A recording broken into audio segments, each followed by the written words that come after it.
እሺ ውዶችዬ ያው አብዛኞቻችሁ ውፍረት ለመቀነስ የሚረዱ ምግቦች ብላችሁ አብዛኞቻችሁ ጠይቃችሁ የነበረ ኢንሻአላህ ዛሬ ያው ምግቦቹ እኔ ባልበላቸውም እዚህ ጋር አሁን በላይ የለኝማ የአንዳንድ ነገሮች ብቻ ነው ያለኝ እና ደግሞ በትክክል ካዳመጣችሁ የምታገኙበት ዘዴዎች እና ቤታችሁ ልታገኙ ትችላላችሁ። አሰላሙ አለይኩም ወራህመቱላሂ ወበረካቱ። ውድና የተከበራችሁና የተወደዳችሁ የኡሙ አይመን ቤተሰቦች እንዲሁም የዜዶ የቲክቶክ ቤተሰቦች እንኳን ደህና መጣችሁ። ከቲክቶክ ወደ ዩቲዩብ የምትመጡ ሁላችሁም ላይክ እና ሼር እና ሰብስክራይብ ማድረግ ወይም ደግሞ የደወሏን ምልክት መጫን እንዳትረሱ። ለምን የምለቀው ቪዲዮ ቶሎ ቶሎ እንዲደርሳችሁ ማለት ነው። በተለይ ላይክ እያረጋችሁ አሁን ትላንትና የለቀቁት ቪዲዮ የሚገርማችሁ ነገር በ7 ሰዓት ውስጥ ወደ 3000 ምናምን ታይቷል። ነገር ግን ላይኩ በጣም የዘቀጠ ነው እና በጣም ትገርሙኛላችሁ። ቪዲዮ የምትወዱት ከሆነ ላይክ እንዴት እንደማታረጉ ነው አሁን ግራ የሚገባኝ ማለት ነው። ለምን ችግር የለውም እናንተ የሚጠቅማችሁ ከሆነ እናንተ ተጠቅማችሁ ነው ብትጠቀም ምንም ችግር የለውም ማለት ነው። ነገር ግን እናንተ ማቅናት የሚባል ነገር የለባችሁ መሰለኝ። المهم ወደ እንትኑ ሊሄድላችሁ ወደ ምግቡ ሊሄድላችሁ ማለት ነው። ያው ብዙም መለፍለፍ እንትን አይደለም። ነገር ግን ብታረጉ እኔ እጠቀማለሁ እናንተ እየተጠቀማችሁበት ነው አይደለም የምሰራው ቪዲዮ እናንተ እየተጠቀማችሁበት ነው ኦሬዲ። ነገር ግን እኔ ብጠቀምበት ምን ችግር አለው ነው የኔ ጥያቄ። المهم ወደ ጥያቄ ውፍረት ለመቀነስ የሚጠቅሙ ምግቦች ወይም መቀነስ ላይ ላላችሁ ወይም ደግሞ ስፖርት ላይ ላላችሁ የሚጠቅማችሁ ምግቦች ልንገራችሁ።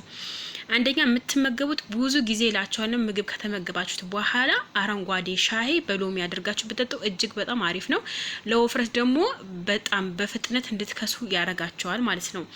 እሺ ሌላ ነገር ደግሞ ብሮኮሊ ወይም ብሮግሪ ጎመን አበባ የሚባለው ታውቃላችሁ፣ ነጭ አበባ እሱ ብትበሉ የተመረጠ ነው። ግን ቀቅላችሁ ነው እንጂ ጠብሳችሁ መብላት የለባችሁም።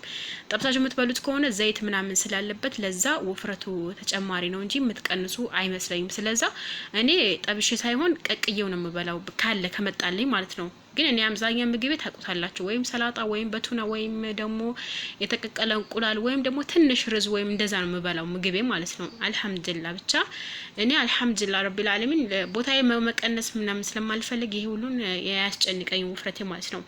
ሌላው ደግሞ ባቄላ ወይም ጥራጥሬ የምታገኙ ከሆነ ጥራጥሬ ማለት ፍራፍሬዎች የተለያዩ ሙዝ ሊሆን ይችላል፣ ብርቱካን ሊሆን ይችላል፣ ተፋህ ሊሆን ይችላል፣ የተለያየ ጥራጥሬዎች ብትመገቡ ማለት ነው። ነገር ግን ከጥራጥሬዎች ውስጥ ማካተት የሌለባችሁ ነገር አንድ ነገር አለ፣ አቮካዶ ድንች ምናምን የምትጠቀሙ ከሆነ ትወፍራላችሁ። እሺ እና ደግሞ ኢትዮጵያ ውስጥ ላላችሁ ወይም እዚህ ሀገር ሆናችሁ የምትከታተሉኝ ከሆነ ይሄ ቀይ እንጀራ ብትመገቡ አሪፍ ነው። አንደኛ ለደም ማነስ በጣም አሪፍ ነው በነገራችን ላይ ማለት ነው። እንቁላል ደግሞ በተቻላችሁ ያቅም የተቀቀለ እንቁላል አግኝታችሁ ቀቅላችሁ ብትበሉ። አሁን ምሳሌ እንትን ቡና ከጠጣችሁ በኋላ ወይም ከሙን ከጠጣችሁ በኋላ የተቀቀለ እንቁላል ያኔ ብዙ እንትን ይሄ ትጊል ምግብ ወይም ርዝ ይሄ የተለያየ በጣም ሆድ ላይ የሚከብዱ ምግቦች ባትመገቡ በጣም አሪፍ ነው።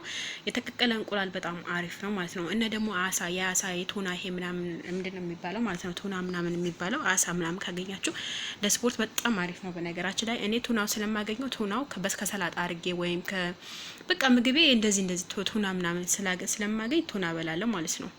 እና ደግሞ በተቻላችሁ ያቅም ያው ስፖርት በምትሰሩበት ሰዓት ምግቡ እንደዚህ ነገር ስለሆነ እርጎን ብትጠቀሙ አሪፍ ነው። ግን እርጎ ማለት ይሄ ለበን ወይም ደግሞ ይሄ ዘባዲ ነገር ምናምን ተጠቀሙ እጅግ በጣም አሪፍ ነው፣ ተመራጭ ነው በነገራችን ላይ ማለት ነው። ምክንያቱም የምትሰሩት ስፖርት በጣም ከባድ ሊሆን ስለሚችል ራሳችሁ እዛው ላይ ራሳችሁ እየተከባከባችሁ ማለት ነው። እና ደግሞ አትክልት ነገሮች ፍራፍሬ ብዬ ነበር አይደለ? ከዛ አትክልት ነገሮች ካገኛችሁ አትክልት ነገሮች ብትመገቡ በጣም አሪፍ ነው ማለት ነው።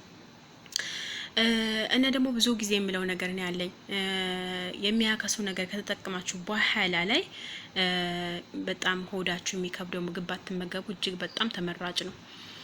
እና ደግሞ ካሮትም በጣም አሪፍ ነው በነገራችን ላይ እንደ ቁርስ ብትመገቡት እንደ አሲር አድርጋችሁ ያሰርቻለሁ ከዚህ በፊት እንደ አሲር አድርጋችሁ ካሮት ራሱ ብትጠቀሙት በጣም አሪፍ ነው። እና ዝኩን የሚባለው ብትጠቀሙት አሪፍ ነው። አሳን ብትጠቀሙ አሪፍ ነው። አልሙሂም በጣም በርካታ የእንትኖች አሉ መመገብ ያለባቸው ማለት ነው።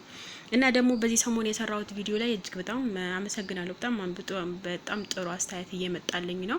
እና ደግሞ የምትመገቡት ምግብ ይሄንን ይመስላል። ነገር ግን በተቻላችሁ ያቅም ቡና በምትጠጡበት ሰዓት ወይም ከጠጣችሁ በኋላ የምትመገቡት ምግብ ከባድ መሆን የለበትም። ለምን አሁን ምሳሌ ቡና ከጠጣችሁ በኋላ ወይም ርዝ ወይም ይሄ እንትን በቃ በጣም ሆዳችሁ የሚከብደው ነገር የምትበሉ ከሆነ እንዲያውም የባሰ ነው የምትወፍሩት። ይሄ ማወቅ አለባችሁ።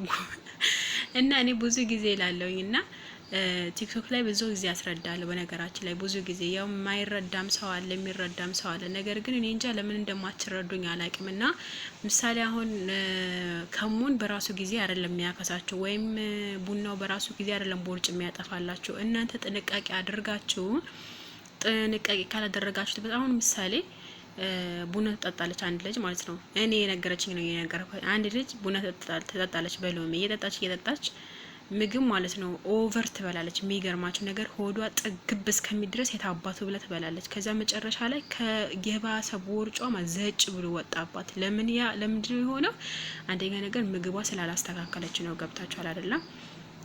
አሁን ምሳሌ እናንተ ከሙን በጠጣችሁበት ሰዓት ወይም ቡና በጠጣችሁበት ሰዓት ወይም የቦርጩ ወይም የስፖርት ምናምን መቀነሻ አሁን ስፖርት ራሱ ደክሟችሁ ላበላብ ሆናችሁ ምናምን ትመጣላችሁ አይደለ? ግን በዛ ልክ ምንድነው ማድረግ ያለባችሁ?